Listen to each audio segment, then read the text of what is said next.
I think I screwed up and didn't shoot hole number 5. That was the deal.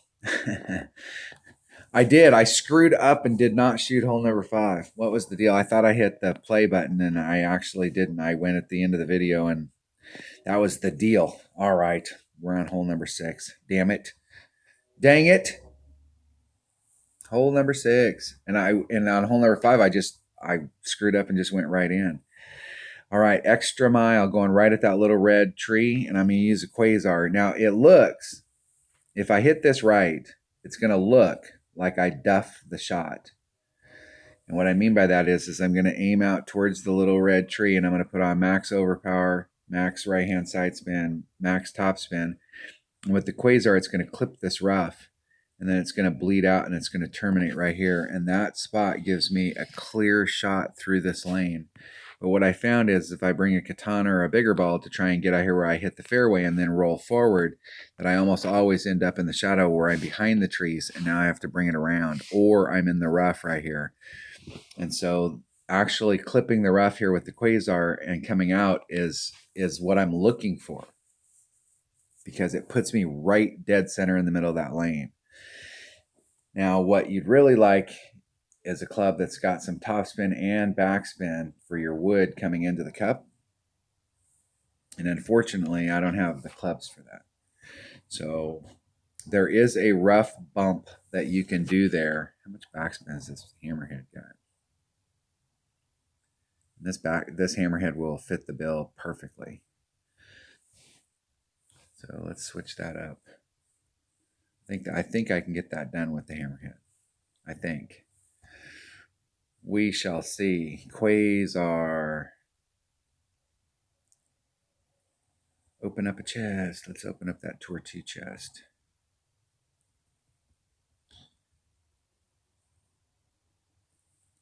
Off we roll. See if we can get this max overpower hook shot down. I don't know that I've taken this max overpower hook shot with this account. So I think with a level 7, you picked up some curl at level 7 extra mile. No distance, but I think it'll be fine.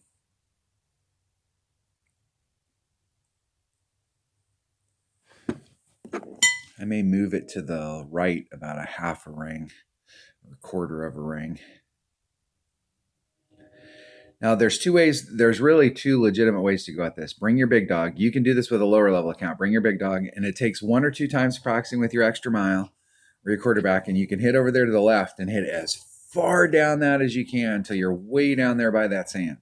And I mean the farther you can get, the better. And then you can come at it with a big dog. And you may have to do max overpower on the big dog, but you can get up on the green. It's not the easiest way to come at it. It doesn't give you any shot at picking up the albie, but you can go over that way and get an eagle.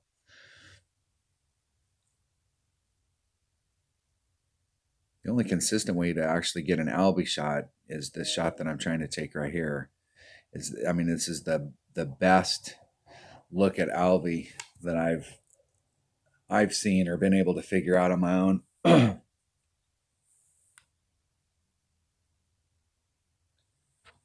Okay, so we're going to put all of it on.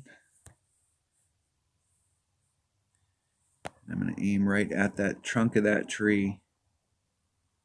I'm going to be to the right, just maybe a quarter of a ring. 3, 4. There's 3, 4. See if we can get a little squared up with the wind.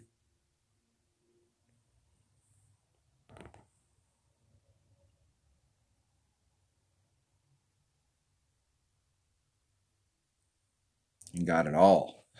Now, ideally, I'd like to clip the rough right here. And it didn't. So that was because I moved it out.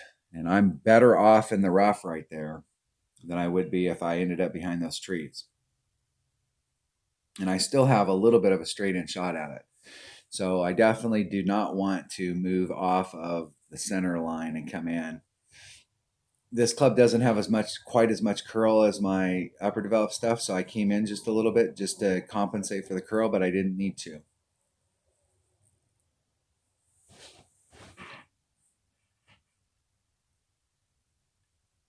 See if they can bridge that gap. Not gonna happen.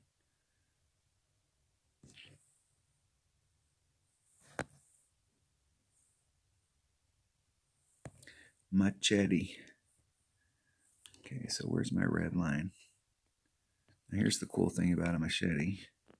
It's got tons of backspin.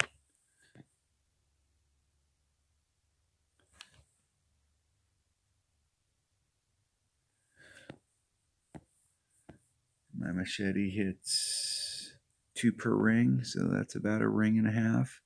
I'm only going to take out 2 of the wind. I'm going to put curl on it to bring it back around those trees and to make up that distance to the hole. And just try and swing it around there and give myself at least a shot at it. But trying to stick myself up there, I'm not going for eagle. Number one, I'm not going for Albie because I wasn't in the right spot.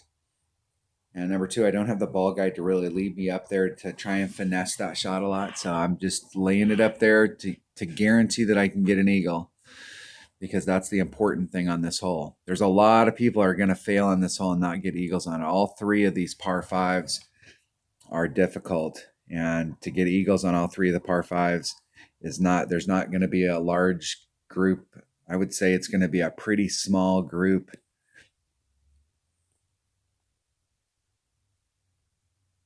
10-20% of the people in the bracket are going to get an eagle on all 3 of the par 5s, and it's going to be a small group. So if you can go out there and just get eagles on the par 5s, you're going to be way towards the top.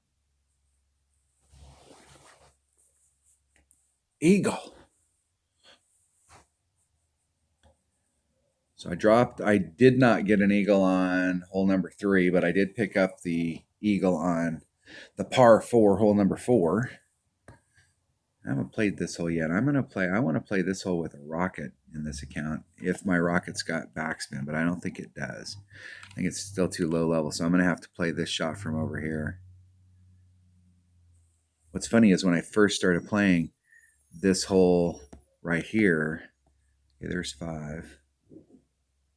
Do a little bit of an overpull. This hole right here was a bugger, and I actually played this hole when I first came through with a hammerhead 2 and 3. This was like, man, if you got on this hole and you had a hammerhead, you were good to go.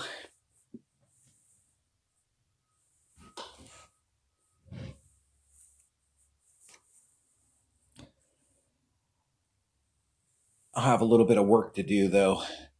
Have a little bit of work. And actually back in the day, I used to play it from the other side over here. I came at it where it was like this and you did a blind curl shot and you brought it back over. I don't even remember how to do that shot. My preferred way to go at this is I could bring a big ball with the way that the wind's, well, I don't know how the wind's going to be blowing in the tournament. I could bring a big ball and come out here with my Guardian. And if I can engage it all with my Guardian right there, you can just do a backspin shot and get up on the green. But there is a pretty legitimate hole-in-one chance on this hole if you've got an upper developed rocket, because you've got all that backspin and you can get up on the green up there and apply that backspin. And actually there's a trough, there's a funnel that goes towards the hole, and you can get super close. I think the last time this was in a tournament, I hit a couple hole-in-ones on this hole that week. All right, that was hole number 6 of the Easter Open, or excuse me, the Easter 9-hole Cup. Thanks for watching.